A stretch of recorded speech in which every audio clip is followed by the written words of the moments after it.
Hello friends, welcome once again in Sundar sir's classes. मैं आज आपको बताऊंगा कि वन वर्ड सब्स्टिट्यूशन के बारे में, कि हिंदी में जिसको कह सकते हैं अनेक शब्दों के लिए एक शब्द के बारे में। तो फ्रेंड्स, आज का हमारा लेसन जो है, वीडियो को लास्ट तक ज़रूर देखिए, और जिन्होंने भी मेरे फ्रेंड्स ने अभी तक चैनल को सब्सक्राइब नहीं किया है तो प्लीज़ सब्सक्राइब इट नाउ, और इसे शेयर करना भी न भूलें। तो फ्रेंड्स, लीजिए start our lesson now.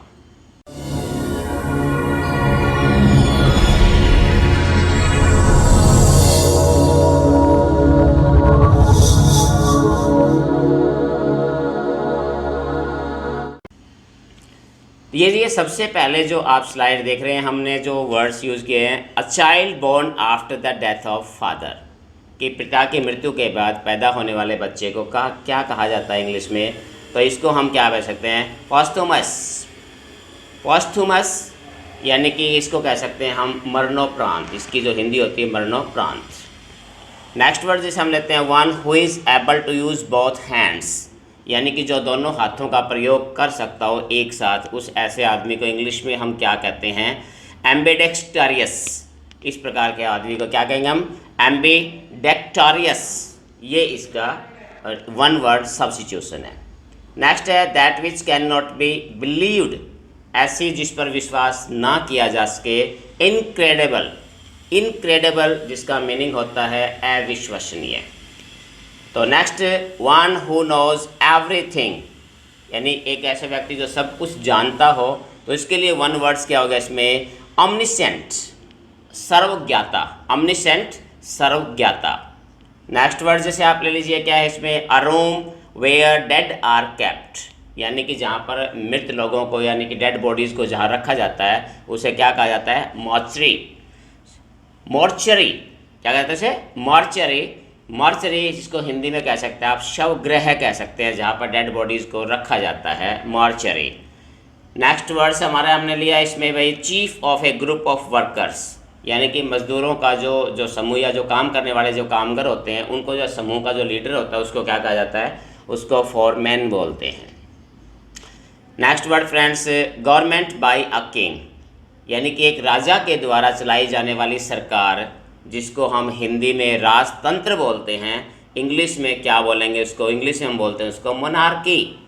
Monarchy that is a kind of government that is run by a king, कि एक राजा के द्वारा जो सरकार चलाई जाती है उसे हम कहते हैं मोनार्की या राजतंत्र, जिसके हम कहते हैं। भारत में आपको पता है कि भारत में जो है प्राचीन काल में बहुत सारे लगभग भारत के लगभग दुनिया के हर देशों में ही पहले राजतंत्र का ही शासन था, राजतंत्र ही होता था। नेक्स्ट स्लाइड फ्रेंड्स, जो हमारा है वर्ड नंबर 8, इसके अंदर आप देख सकते हैं, a man with abnormal habits, यानी कि ऐसा व्यक्ति जिसकी आदतें असाधारण हो। एबनॉर्मल आदतें होने वाले व्यक्ति को हम क्या कहेंगे, उसको हम बोलते हैं एसेंट्रिक।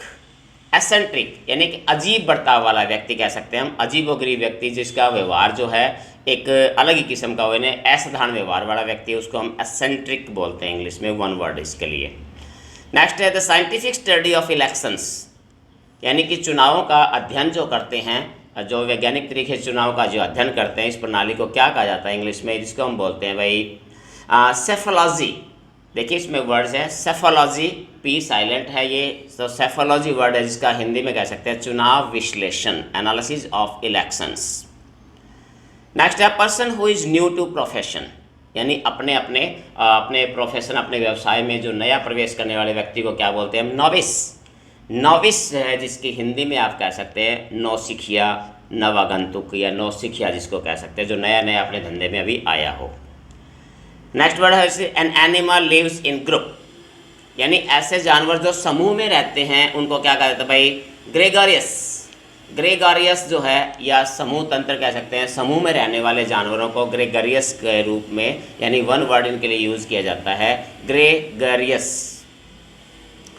नेक्स्ट है shady fertile place in desert, रेगिस्तान में एक छायादार, और कह सकते हैं कि छायादार जहाँ पानी हो, छाया हो और जो काफ़ी एक उपजाऊ सा भी हो, ऐसे ज़मीन को, ऐसे क्षेत्र को क्या कहा जाता है, तो ये एक वर्ड काफ़ी कॉमन वर्ड है जिसको हम बोलते हैं ओआसिस।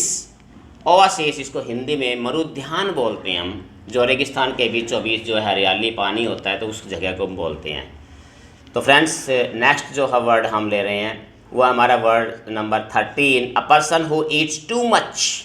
ऐसा आदमी जो बहुत ज़्यादा खाने का शौकीन हो, बहुत ज़्यादा खाता हो, तो इंग्लिश में उसके लिए क्या वर्ड किया जाए, उसके लिए इंग्लिश में वर्ड यूज़ किया जाता है ग्लटन। ग्लटन जिसको पेटू कह सकते हैं सामान्य भाषा में, या बहुत ज़्यादा खाने वाला जो है उस व्यक्ति के लिए ग्लटन वर्ड यूज़ किया जाता है, जो बहुत ज़्यादा खाने का शौकीन हो। नेक्स्ट है friends the study of skin. Study of skin यानी कि त्वचा का जो अध्ययन करते हैं, जो त्वचा के जो इसके बारे में जो रिसर्च करते हैं, जो इसकी स्टडी करते हैं, उसको हम क्या बोलते हैं, डर्मेटोलॉजी। डर्मेटोलॉजी मीन्स त्वचा विश्लेषण कह सकते हैं, त्वचा अध्ययन कह सकते हैं। तो ये एक किसी प्रकार की एक हमारी जो है एक प्रणाली है जिसमें लोग जो होते हैं डॉक्टर्स या जो भी साइंटिस्ट होते हैं वो त्वचा का अध्ययन करते हैं। Next come words sentence number 15, a person who collects old and new coins. ऐसे व्यक्ति जो नए या पुराने सिक्कों को इकट्ठा करने का शौकीन हो, इकट्ठा करने का काम करते हो, उसको क्या बोलते हैं हम, न्यूमिस्मैटिक बोलते हैं उसको। न्यूमिस्मैटिक जिसको हम बोलते हैं संग्राहक, सिक्का का संग्राहक जिसको हम कह सकते हैं, जो सिक्के इकट्ठे करने का शौकीन होता है। नेक्स्ट सेंटेंस हमारा है या वर्ड्स ले सकते हैं 16, who scientifically study of insects. Insects आपको पता है कि छोटे छोटे जो कीट पतंगे होते हैं, जीव जंतु, छोटे छोटे जीव जंतु होते हैं, जो उनका जो अध्ययन करता है उसको क्या कहा जाता है, उसको हम क्या बोलते हैं, एंटोमोलॉजिस्ट। एंटोमोलॉजिस्ट यानी कि कीट शास्त्री कहा जाता है, या कीट अध्ययन करने वाला व्यक्ति का, जो छोटे छोटे कीट पतंगों का अध्ययन करते हैं उनको हम कीट वैज्ञानिक या कीट शास्त्री कहा जाता है। उन ऐसे एंटोमोलॉजिस्ट कहा जाता है इसके लिए एक वर्ड के रूप में। नेक्स्ट वर्ड है friends, a person who worships only one God.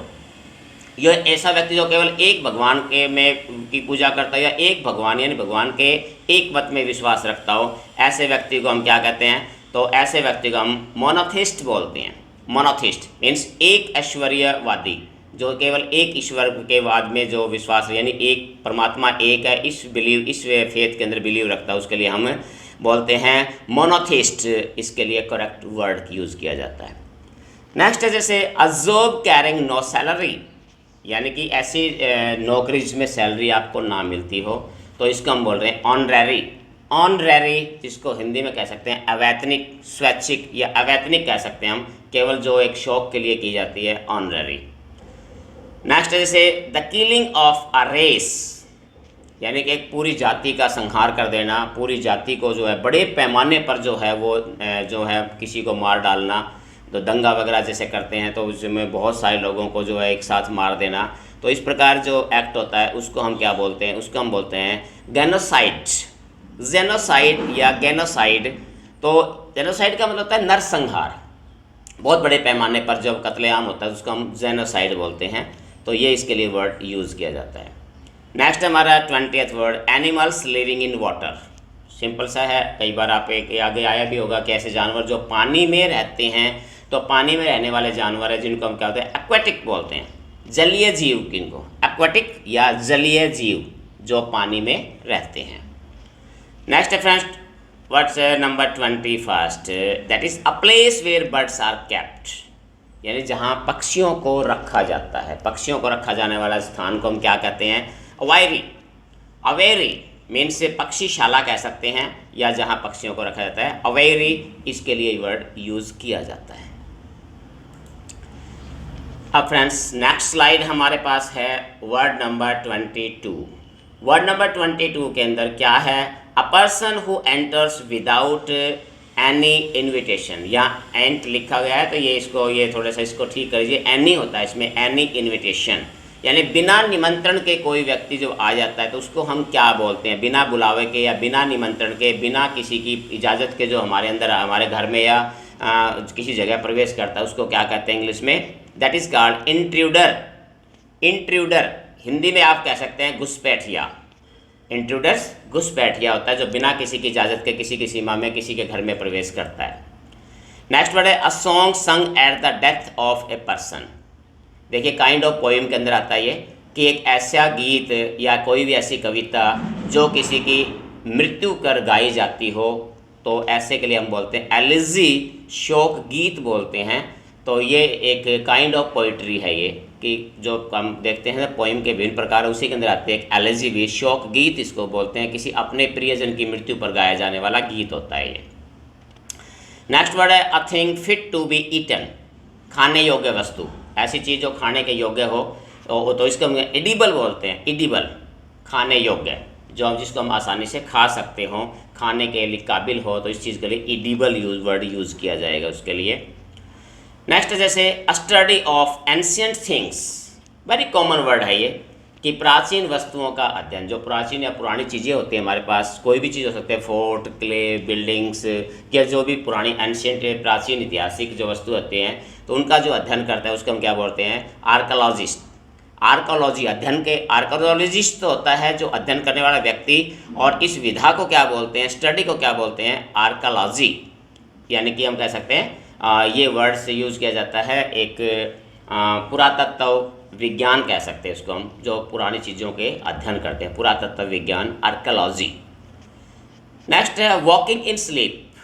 देखिए जो आदमी नींद में चलता, बहुत सारे लोगों को बीमारी होती है नींद में चलने की, तो वॉकिंग इन स्लीप को इंग्लिश में क्या कहते हैं? इसके लिए वर्ड क्या यूज़ किया जाता है? सोमनाम्बुलिज्म। क्या वर्ड बोलेंगे? थोड़ा सा वर्ड है, जो लंबे वर्ड्स होते हैं उनको आप थोड़ा पेयर कर सकते हैं। या सोमनम्बुलिज्म, दोबारा सुन लीजिए, सोमनम्बुलिज्म वर्ड होता है निद्रा में चलना, नींद में चलना, इसको कहा जाता है। इस प्रकार के ऐसे व्यक्ति जो इस प्रकार से जो नींद में चलते हैं उनके लिए, दोबारा सुन लीजिए, सोमनम्बुलिज्म जो है इसके लिए वर्ड यूज़ किया जाता है। नेक्स्ट है 27, intended only for young persons, यानी ऐसे जो केवल नौजवानों के लिए या किशोरों के लिए जो है से संबंधित हो, जो किशोरों से संबंधित होती है, उसके लिए क्या वर्ड यूज़ किया जाता है? जुवेनाइल। जुवेनाइल, आपने बहुत सारा वर्ड सुना होगा ये, जो कि जैसे कोई भी कोर्ट वगैरह होता है, जैसे कोई नाबालिग बच्चे अगर किसी क्राइम में इन्वॉल्व होते हैं, तो उनका जो मुकदमा जो होता है वो सुनने का अधिकार आम अदालत नहीं बल्कि जुवेनाइल कोर्ट अलग से होती हैं। तो जो किशोरों से संबंधित ही मीन्स जो आवश्यक लोग होते हैं, जो बच्चे होते हैं, उनके से संबंधित ही ये संस्था होती है, जिसको हम जुवेनाइल बोलते हैं। नेक्स्ट वर्ड है हमारा अ place where bees are kept, जहाँ मधुमक्खियों को रखा जाता है, ऐसे स्थान को क्या बोलते हैं? अपायरी। अपायरी यानी मधुमक्खी का छत्ता या मधुमक्खियों का स्थान भी बोलते हैं, उस वर्ड्स को यूज़ किया जाता है अपायरी। तो नेक्स्ट फ्रेंड्स, नेक्स्ट स्लाइड हमारी है bitter क्वाल between two families existing for a long time. दो परिवारों के बीच लंबे समय तक चलने वाली एक बिटर क्वाल कह सकते हैं, बहुत ही कठोर झगड़ा कह सकते हैं, जो एक झगड़ा कह सकते हैं, मनमुटाव कह सकते हैं, जो लंबे समय तक दो परिवारों के बीच चलता हो, तो उसको हम क्या करेंगे? उसके लिए वर्ड यूज़ किया जाता है फ्यूड। फ्यूड एक ऐसा मनमुटाव होता है, गंभीर, एक इस प्रकार का जो गंभीर जो मनमुटाव होता है जो दो परिवारों के बीच लंबे समय तक चलता है, उसके लिए फ्यूड वर्ड यूज़ किया जाता है। नेक्स्ट वर्ड है a humorous drawing dealing with current events और पॉलिटिक्स। एक राजनीतिक या ज्वलंत यानी करंट मुद्दों पर कोई भी प्रकार के एक हास्य व्यंग से भरपूर कोई भी चीज़ जिसको हम आधुनिक पॉलिटिक्स से जोड़ सकते हैं, या फिर आधुनिक कोई भी घटना से जिसको वर्णन किया जाता हो जिसमें, तो उसके लिए क्या वर्ड यूज़ किया जाता है? उसके लिए वर्ड आपको बड़ा कॉमन वर्ड, उसके लिए वर्ड यूज़ किया जाता है कार्टून। तो आपने देखा होगा कि न्यूज़पेपर में भी, इसके अलावा जो है आजकल तो सोशल मीडिया पर भी बहुत सारे कार्टून्स वगैरह होते हैं जो किसी की नकल या किसी पर व्यंग या हास्य व्यंग करने का एक हंसी मजाक से भरपूर तरीका होता है, ये कार्टून इसको हम बोलते हैं। तो फ्रेंड्स, इस प्रकार से आपने देखा कि मैंने कुछ ये 30 वर्ड्स जो है जो मैंने लिए हैं, तो ये 30 वर्ड्स मैंने वही वर्ड्स सेलेक्ट किए हैं जो पिछले कुछ वर्षों से लगातार जो है हर प्रकार के एग्ज़ाम्स के अंदर पूछे जा रहे हैं। जैसे आपका एसएससी का एग्ज़ाम हो, सीजीएल का एग्ज़ाम हो, एयरफोर्स नेवी के एग्ज़ाम हो, एचएसएससी का एग्ज़ाम हो, या किसी प्रकार के जो भी जैसे आपके किसी प्रकार से कोई भी कॉम्पिटिटिव एग्ज़ाम है, उन एग्ज़ाम्स में हर एग्ज़ाम में ये वर्ड्स जो है वो बार बार पूछे जा रहे हैं। इसलिए मैंने कुछ वर्ड्स को सिलेक्ट किया तो ये वर्ड्स जो है काफ़ी इंपॉर्टेंट वर्ड्स हैं, जो बार बार, ये नहीं है कि एक ही बार, बल्कि इनमें से बहुत सारे ऐसे वर्ड्स हैं जो बार बार रिपीटेडली जो है वो क्वेश्चन में पूछे गए हैं। तो इसलिए आप, अगर आप अच्छी प्रिपरेशन करना चाहते हैं तो आप किसी भी प्रकार की चीज़ों को आप स्किप नहीं कर सकते। तो आप इस वीडियो के ज़रिए जो है आप अपनी वोकैब को और स्ट्रेंथन कर सकते हैं, अपनी वोकैबलरी को और भी ज़्यादा साउंड कर सकते हैं। उम्मीद है ये वीडियो आपको पसंद आएगी और इसका जो है आप लाभ भी उठा पाएंगे। तो फ्रेंड्स, आज के लिए हमारा इस वीडियो में इतना ही। बहुत जल्दी मिलते हैं एक नए टॉपिक के साथ। तब तक have a nice day. Thank you.